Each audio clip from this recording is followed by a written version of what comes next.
हुआ जहां पर जो दो प्लेयर्स हैं वो उनसे बहुत ज्यादा दूर हैं, पर इसी बीच गॉडलाइक वर्सेस ऑटोबॉट्स उनकी फाइट की यहां पर शुरुआत हुई है। मान्या वो डाउन हुए, रिवाइवल का मौका हालांकि अभी भी मिलने वाला है, पर जोन का ये शिफ्ट K9 को भी फायदा देकर जाएगा, टीम सोल उनको भी फायदा देकर जाएगा, पर एस पावर उनका पलटवार जहां पर लॉबस्टर जो बहुत ज्यादा दूर थे जोन के अंदर पहुंचे तो सही, पर आते ही उनका स्वागत किया गया। देखिए अभी ब्लू जोन को आउटरन किया है, अब अगले जोन में जाना थोड़ा सा एक चुनौती रहेगा। बट टीम सोल क्या कमाल की रोटेशन करी, आप मिनी मैप पे तो देखिए कितना मुश्किल था वहां से एंट्री कर पाना, बट वो सीधा चले गए जोन के अंदर। अब यहां से मैच को बड़ा बनाया जा सकता है। वहीं गॉडलाइक मान्या को रिवाइवल मिल चुका है, ऑटोबॉट्स भी तैयार है लड़ने के लिए। हालांकि अभी तक कोई फ्रैग निकला नहीं है, थोड़ी सी आउट ऑफ फॉर्म भी नजर आई ऑटोबॉट्स कल के दिन में। इस बार भी अगर आप ऑटोबॉट्स को देखें तो एक रिकॉल का ही इस्तेमाल अभी तक किया है उन्होंने। वही ब्लिट्स के चंदन फाइनली उन्होंने भी स्प्रे किया।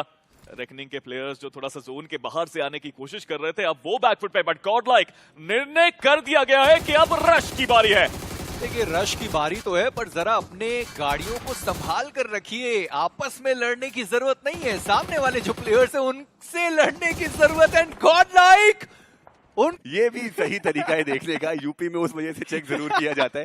वैसे इन जनरल नेल्स के अंदर जो है वो बैक्टीरिया भी, वो स्प्रेज आए, ब्लिट्स, उनके ग्रेनेड्स ने काम किया, और वो टीम जो सर्कल के सेंटर पे थी अब गायब हो गई इस मैच से। जी हाँ, पर अब गॉडलाइक वर्सेस एचबी उनकी भी फाइट की शुरुआत होती हुई, जहां पर जॉनथन उन्होंने हीरो को डाउन किया, हीरो उनका एलिमिनेशन, और एचबी वैसे भी उनका स्प्लिट बहुत ज्यादा बड़ा था और इसी वजह से वो कवर फायर सही समय पर आया नहीं। अभी भी आप बनी को देखिए, अपनी टीम से बहुत दूर है। ओमेगा स्नोजॉर्ड वो गाड़ी के अंदर मौजूद है, ओमेगा एक ग्रेनेड के साथ कुछ बढ़िया तरीके से किया गया, पर क्या दरवाजा वहां पर बंद किया जाएगा?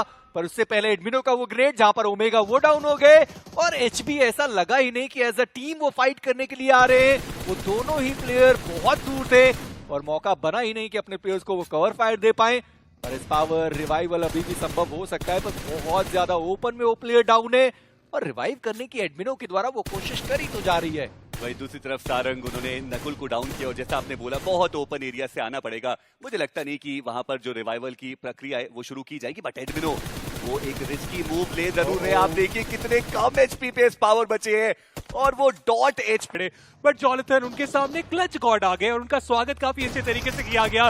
कंफर्मेशन भी आएगा, बट उसके बाद जॉनथन को भी मुश्किलों में फंसाया जाएगा। और मैं इसी चीज की बात करने ही वाला था कि ये खराब रणनीति है टीम गॉडलाइक की। जब सारी टीम सेंट्रल अप्रोच खेल रही है तो आप सेंटर का एडवांटेज होने के बावजूद इतना बड़ा स्प्लिट रख रहे हैं। आप सोचिए कितनी देर हो गई, अभी तक कोई प्लेयर यहां पर आया तक नहीं, और आपको इंडिविजुअल ब्रिलियंस ही दिखानी पड़ेगी।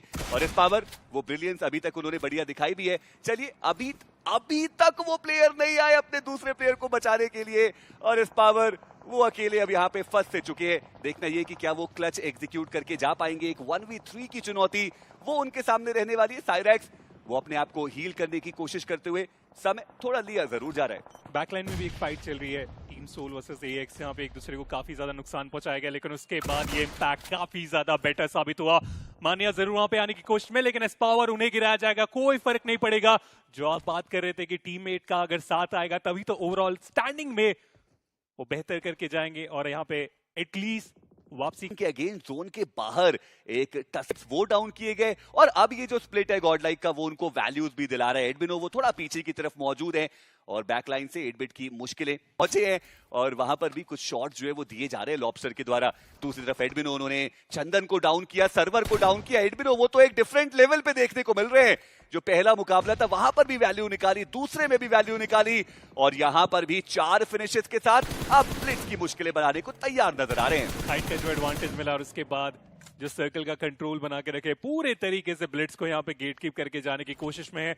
और ब्लिट्स वो टीम है जो कि हर मैच 2 में देखने को मिलेंगे, बट एडमिनो एक और नॉक उन्होंने निकाला है। ओमेगा उनको डाउन किया गया, हालांकि बच गए वो, और स्मोक्स का भी जो बढ़िया इस्तेमाल है वो किया गया ऑटोबॉट्स के द्वारा। बट एडमिनो वो रुकने का नाम नहीं ले रहे। उन्हें पता है कि जो मोमेंटम उन्हें मिला अच्छे खासे वो पॉइंट्स निकाल के जाना फायदा हो सकता है। क्रेटोस उनकी एचपी काफी ज्यादा कम है, थोड़ा टाइम डिमांड करे, स्क्वाड हाउस है उनके पास, हालांकि वो सर्कल के बाहर है, उसे छोड़ के आगे जाने की जरूरत पड़ने वाली है। बट फाइनली एडमिनो गए, इस पावर को लेके आए इस बार, और ग्रेनेड के बाद वो रिजल्ट भी हमें आता हुआ देखने को मिला।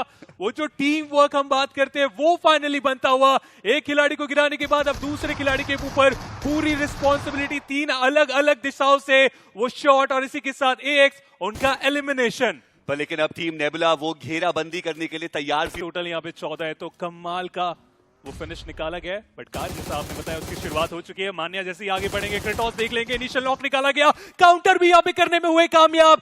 जो फाइट 3v3 की थी वो अब 2v2 पे आ चुकी है। ऐसे में रिवाइवल जो पहले देंगे, पहले जो ग्रेनेड से वो इंपैक्ट क्रिएट करेंगे, चिकन डेयर की पॉसिबिलिटी उनकी बढ़ जाने वाली है। फीनिक्स साइडलाइन से वो ग्रेनेड किए, एडमिनो उन्हें गिराया जाएगा। पावर आखिरी खिलाड़ी इस मोड पे, जहां पे सामने से नेबुला की वो 2 खिलाड़ी आने वाले, और उसके बाद ये final grenade nebula e sports